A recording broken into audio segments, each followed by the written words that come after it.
So here we go. There is some news with Piglet. For those that don't know, I call my Harley Piglet because it's a small Harley. I'm a small guy. It's a Sportster. People who drive or ride, Harleys, they're called hogs, right? But mine is not a hog. It's a little Sportster. It's a 883. It is basically brand new as far as the mileage on the engine goes. All right, so now that we're caught up, it has been sitting for 2.5 years. The rear master cylinder went bad. When I say it's brand new, I mean in miles. It is actually, it's a 2009, so it's coming up on 15 years. And when I first got it several years ago, 5 years ago, it had 496 miles on it, I think. Yeah, 494, 496. I drove it for 1.5 years or so as I was getting back on my feet, and I'm not going to go so much into that, but I had started with the motorcycle. That was my first vehicle in quite some time that was my own that I was able to buy, and I bought it because it was basically brand new and I needed dependability.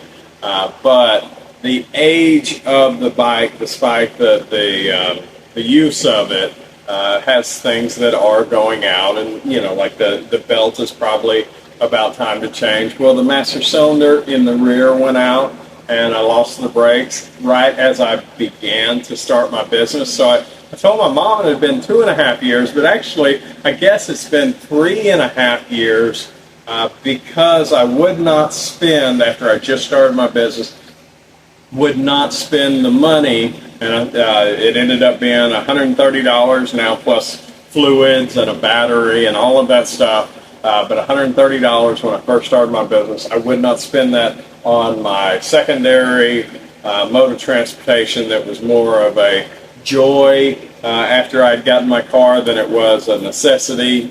Since it wasn't a necessity, I didn't spend the money. And anyway, it has sat for the last 3.5 years. And without further ado, I'm going to show you a clip because there's news. So, all right, guys, moment of truth here. Let's see. Yeah.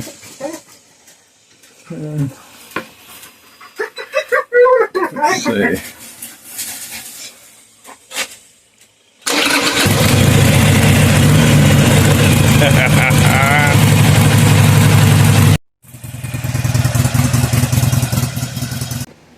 So it runs. It sounded a little funny on the video. I've listened to it. It's just the way that the sounds ricocheting because it is smooth. It sounded like when I heard it that it was kind of more metallic-y than what it is, but it's not. Brand new oil, and she sounds beautiful. It kicked right up, which is just awesome after 3.5 years. I did drain the gas tank. Matter of fact, yesterday I bought this clear hose so I could do it like they did on YouTube, and it worked like a champ for 90% of the gas that was in the tank. However, the last 10% I was determined to get out to, and I didn't quite pay attention. And when I sucked on the tube of the gas, the hose coming out of the gas tank, I got a mouthful of gas, and I was belching gasoline up until about midday today. So for a solid 24 hours or better, every time I burp, it was gas. And not that I normally burp a lot, but when you got a stomach full of gas, and I don't mean full because I'm still alive, but apparently you burp a lot. So that was a thing yesterday. But she runs. Today, I finished up with the brake. Since it ran, I went ahead and put the brake on. If I couldn't get it to run, there wasn't any point in doing anything else, but I knocked that out. It started, so I got the brake going. And then I had accidentally, the new gas that I had put in, I put the cheap stuff like my car, and I forgot that my bike likes the expensive stuff. She's got expensive taste, so I rode her back up to the gas station to fill the rest of the tank up with premium. I didn't get octane booster, which I thought I was going to, but I'll just keep putting premium in right now. With the 87 and the 93, it's probably sitting at about 90 or so at the moment, which is just under where it says it's supposed to be.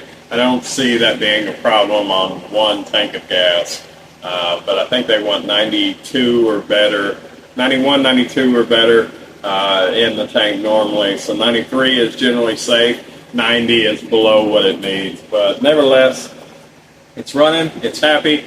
I'm happy about it because there are some other issues with the vehicles that I have going at the moment, and I really do need a backup. I've got to have it. Matter of fact, I don't know how this is going to piece together, so I'm just going to my car, my little Honda Accord, my 2005 Honda Accord is not getting any newer. It's in between 250 and 300,000 now, and starting to consume oil, more oil than I want to keep feeding it, because I think one day, on average, it's anywhere from a half quart to a quart a day now, and at $5 a quart, that's $150 a month just on oil. So something's got to give. It's time to work on it, but she is still running. And my CRV, CRV that I bought and I paid what I consider, and most people straight out of pocket consider a very decent amount of money. And I guess it doesn't matter that I tell y'all. Anyway, I spent $9,000 on this thing, paid cash out of my pocket. Give me a second. I'm running out of lights. They're all fixing to go off. All right, so I spent $9,000 out of my pocket, and as soon as I did and I drove it off, I knew that I had made a mistake. I should have test drove it. I should have done a lot of things, but I didn't. The engine the transmission in that year has a defect that they've since been able to fix. However, the ones that came straight off the line, they have issues with. There's a few different things that the torque converter, which is a thing that converts the power from the engine to the transmission. Apparently, there's an issue with the original one. The new ones, the remanufactured ones, have a stronger, better, I guess is the right word, torque converter in it that doesn't have an issue. But nevertheless, not only that, but I figured I'm just going to drive it till the transmission dies, and then I'll replace it. And then all of a sudden, like the very next time after I started, I could hear the timing chain. There is the variable timing chain actuator, the thing that holds the tensioner basically of the timing chain, if my understanding is correct, has also an issue. So basically, the engine and the transmission both need to be pulled and either worked through or replaced. And me personally, I'm going with replaced. I may do that work as time goes on, but I don't want to do that work and have it sitting and then possibly put it back together and it not work. I want it to work while I take my time on the engine. I'm not pressed with time. Either that or I may just scrap it, period.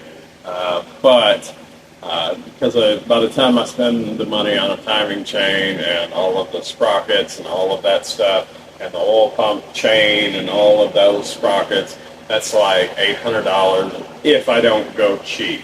You can go cheap. You can buy cheap stuff on eBay for like $150, $200. But I found out the suspension on my Honda Accord, it's not always good to buy the cheapest thing you can find on eBay and put it in your car and expect it to go.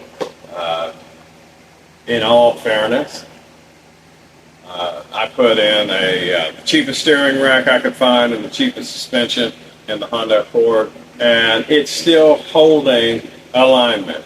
It just makes noise going down the road, especially at low speeds. Yeah, y'all can quote me on that one. And not only that, but the shocks are they might as well be straight steel rods because it's rough. So not the best purchase. It did get me down the road. It has continued. Now I'm probably 20,000 miles onto those new parts, and the alignment's holding. It's not eating tires anymore. So I do have that going for me, but it's not the ride it used to be. That car used to have a very nice ride before the shocks failed after, at least 5 years that I know of, right? So I am very apprehensive about putting in cheap timing components to the engine, because I can just see that going really, really bad, right? But either way. So I may take it out. I may eventually slowly put that stuff together. I'm not very confident in that engine at all, or that transmission. Matter of fact, I'm not comfortable as far as that one goes with putting a used transmission in it, because of the defect that typically shows itself in the affected ones in the ballpark of 100,000 miles. So if I buy one with 100,000 miles that seems to be going good, and 10 or 20,000 miles later it presents the problem, and I'm right back to where I started. However, I have found, if I get it through AutoZone, which is a pretty reputable company, right? There's a 3-year warranty on it, yada yada. But then there are a couple other companies that have been in business, good reviews, all that stuff, and boast about the strength and the changeover of fixing that defect in a remanufactured transmission. They give a 7-year unlimited mile warranty on them.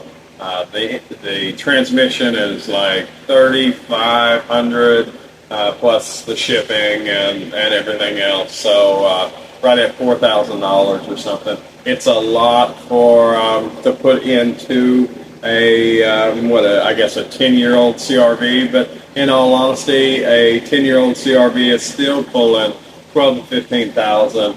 I have 9 in it. By the time I also put a JDM engine in it, I'm going to be in it for another 6, so 9 plus 6, roughly 15.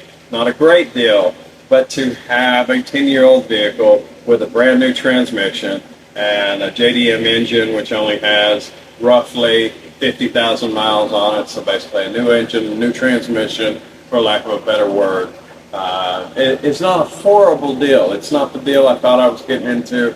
But it's a deal I do believe that I can be happy with, provided that it all works out for the next 150, 200,000 miles driving that thing. The interior's decent, the outside's decent, a little fine tuning here and there, and I can have a very decent vehicle for 15 grand. So not horrible, considering, I went into my old work the other day to get the hose for the motorcycle, right?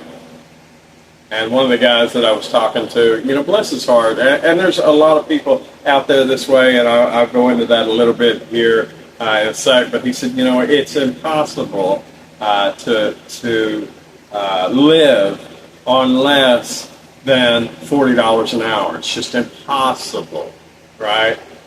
He said, and that's without any retirement, and that's without any savings, and I'm going, golly, guy, I have several different revenue streams, but the way that was produced originally, it was from roughly a $20 an hour job. When I left the company that I was in, not only was I only making $21 an hour, but I had retirement, I had savings, I just bought a house, I was ahead on my house payment on $20 an hour. So the fact that he can't do it on 40, and in the same instance, he said, "Did you see my new truck?" That sucker's driving a $65,000 automobile, and I guess I can get why you say you can't live on less than $40 an hour, but I live quite well on much less. So I don't hurt for anything, thank God, and it's a God thing. It's not a me thing, but I don't hurt for anything, when things happen. I thank God I'm able just to take care of them. And with the way he mentioned that, you can't have any savings, and you can't have, unless you're making $40 an hour, and he's not, and he's still driving a $65,000 vehicle. In order for me, in all honesty, to feel comfortable, to feel percentage-wise based acceptable for me to drive a $65,000 automobile, I would have to be clearing $1 million a year. That's just me.